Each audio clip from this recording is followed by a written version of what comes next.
Lição número 11, 2300 tardes e manhãs e a purificação do santuário, parte 1. Até quando o chifre pequeno atacaria o povo de Deus e a sua lei?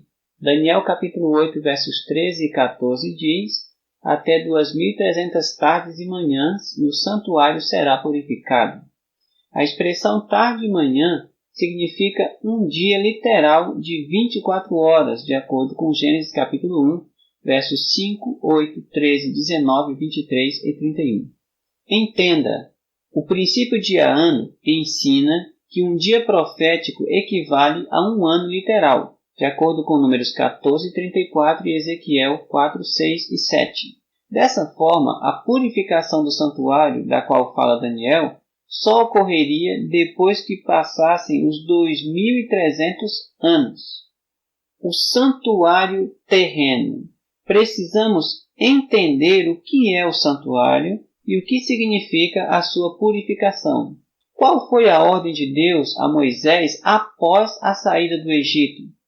Êxodo capítulo 25, verso 8, diz: e me farão um santuário para que eu possa habitar no meio deles. Este santuário deveria ser construído conforme o modelo que foi mostrado a Moisés no monte, de acordo com Êxodo 25, 20 e Hebreus capítulo 8, verso 5. O santuário terrestre teve como modelo o santuário celestial. Quantos cordeiros deviam morrer todos os dias no santuário? De acordo com Êxodo 28, versos 38 e 39, 2 cordeiros, um pela manhã e outro ao pôr do sol. Era o sacrifício contínuo, de acordo com Êxodo 29, 42. O sacrifício contínuo que prefigurava o sacrifício de Cristo na cruz. Que outro serviço havia no santuário e quando era realizado? Levítico 16, 29 e 30 fala do dia da expiação, que ocorria no 10º dia do 7º mês. Tisri ou Etanim, acho que é mais ou menos assim que pronuncia, corresponde mais ou menos ao nosso mês de outubro. Era a festa da purificação do santuário que acontecia apenas uma vez ao ano. Durante o ano, o santuário era contaminado através dos pecados que eram simbolicamente transferidos para ele através do sangue dos sacrifícios. Assim, o pecado era perdoado e o pecador considerado limpo, mas seus registros ficavam gravados no santuário e o contaminavam. Por isso, era necessário que ele fosse purificado. Antes de realizar o cerimonial do dia da expiação, o que fazia o sumo sacerdote?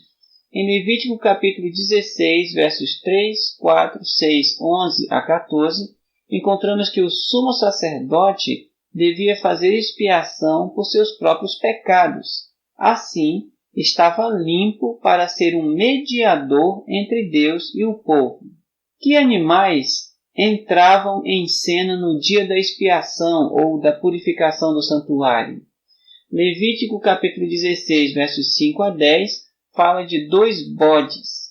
A sorte era lançada sobre ambos, uma para o Senhor e outra para o bode emissário, ou o bode Azazel, do hebraico. O que simbolizavam esses animais? Hebreus capítulo 9, versos 11 a 14, e Apocalipse capítulo 20, versos 1 a 3, 9 e 10, deixa claro que o bode para o Senhor é um símbolo de Cristo, de acordo com Isaías 53, 7, João capítulo 1, verso 29, e Apocalipse 13, 8. E também o bode emissário, ou Azazel, é uma representação de Satanás. Jeremias capítulo 4, versos 23 a 26 e Apocalipse capítulo 20, versos 1 e 2. Entenda uma coisa.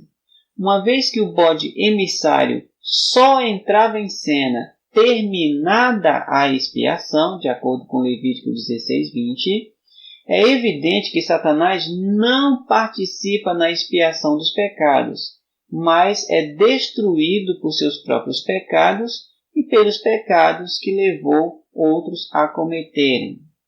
Como Jesus cumpriu a tipologia dos animais mortos no santuário?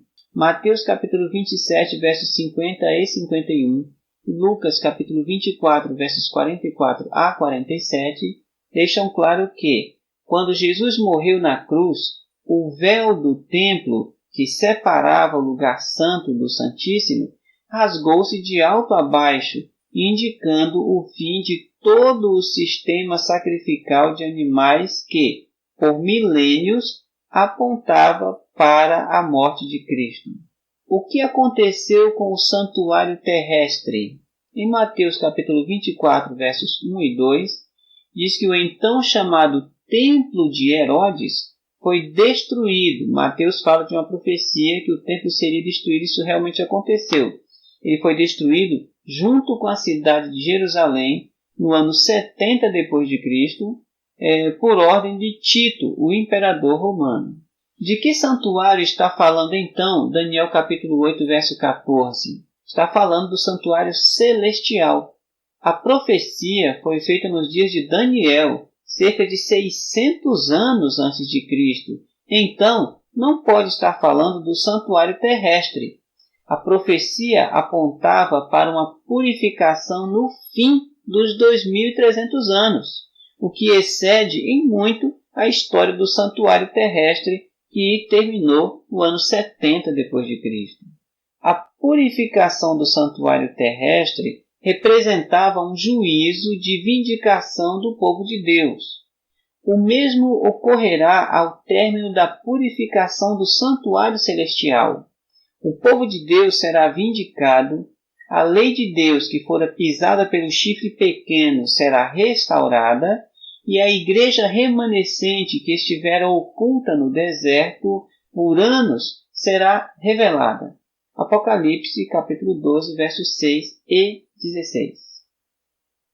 Após descobrir tudo isso, o que eu posso fazer? Primeiro, aceito a Cristo como meu Salvador pessoal e quero dedicar minha vida a Ele.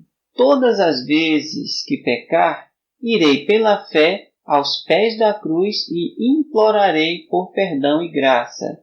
E ainda contarei a todos os meus parentes e amigos sobre o grande amor de Jesus e dos planos maravilhosos que Ele tem para seus filhos. Esperamos que esse seja o seu pensamento.